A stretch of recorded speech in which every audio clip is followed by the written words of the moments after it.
Hey guys, welcome to the Field of 68 YouTube channel. If you like what you see here, hit that subscribe button and you'll get more college basketball content just like this. Let's stick with the coaching carousel conversation, and I want to go to Ohio State's biggest rival because I want to talk about this Michigan situation, which is just a fascinating thing for me. Ward Manuel came out today, and I don't really know why he came out and had the press availability, but he made a statement to the press where he more or less back Juwan Howard. And for the people listening at home, he said, I haven't really thought about any changes in our men's basketball program. I can't say it any clearer. I want to support Juwan to be successful and have not given any moment or thought of anything about changes at this time. We'll continue to support him in our program and continue to be there for him. Michigan is 8-17. They just got 40 burgered by Illinois on the road on, I think that was Tuesday night. Randolph, where do you stand on Juwan Howard? Where do you stand on this situation? Where do you stand on Ward Manuel coming out and saying this? It's a fascinating situation to me right now.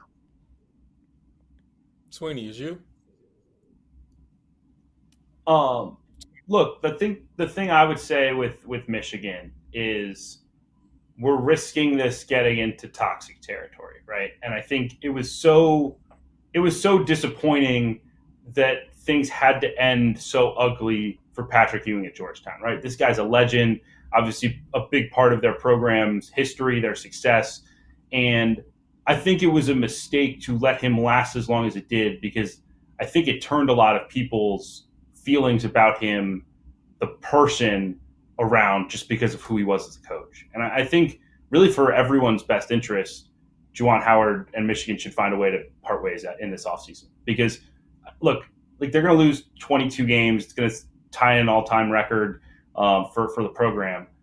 I don't want you to run it back if you're Juwan and lose again and it really turn ugly, right? Like they can part ways. He can go coach the NBA, be an assistant coach, potentially work his way into being a head coach one day. He can be a legend at Michigan. Like, I don't want Juwan to have to carry the burden of being the guy that broke Michigan basketball, right? And I just think things are in such a downward trend right now that it just feels uncomfortable to send him out there another year with the risk of it getting really, really ugly. Yeah, I mean, RC, there's an easy out here, right? The easy out is him saying, hey, look, you know what? I have this heart issue. Coaching at the college level and everything that entails is too stressful. It doesn't work for me from a sleep perspective, this, that, and third. And he can go out in a way where it doesn't seem like, hey, you know what, it did not work for me here. You know what I'm saying? Like, I feel like a mutual parting of ways probably makes the most sense because, I mean, Sweeney made a really good point there, I think.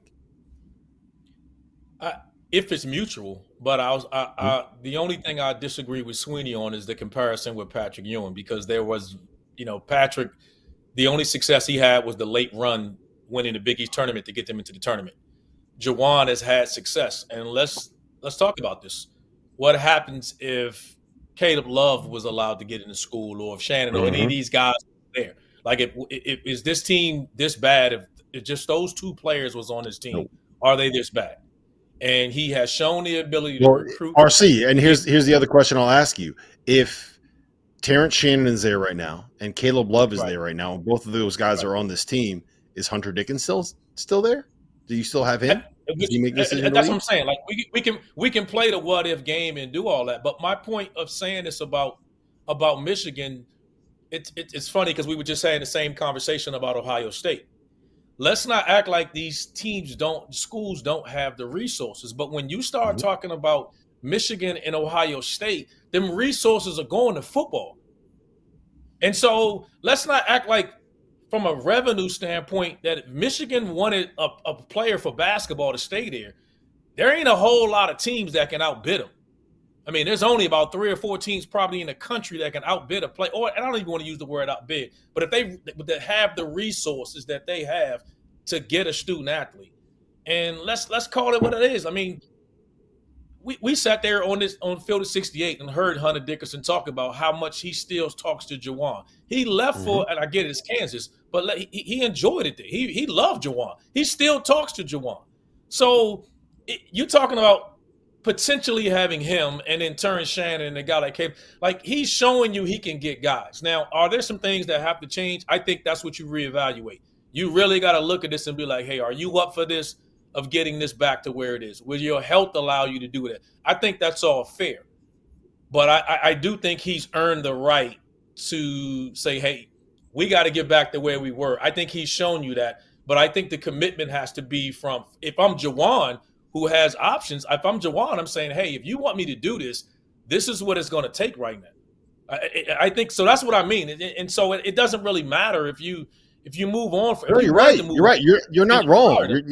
Where does it go? Wrong. Right? Like, who do you give the money to? Like, who comes in? Is they going to have the same thing? If they can't get players in there, if all the money is still going to go to football, what difference do it make? That's the times we're living in. So we're just making the assumption because the money that the football team gets goes to basketball, and that's not the case. Admissions and all those things. If all those things got to be behind the programs. Hey, it's not just the money here. We're going to play some sound here from a Juwan Howard press conference after the Illinois win, and I'll explain what it means here in a second after Trevor plays it. You're familiar with Terrence Shannon. What stood out? Very familiar with Terrence Shannon. You're welcome.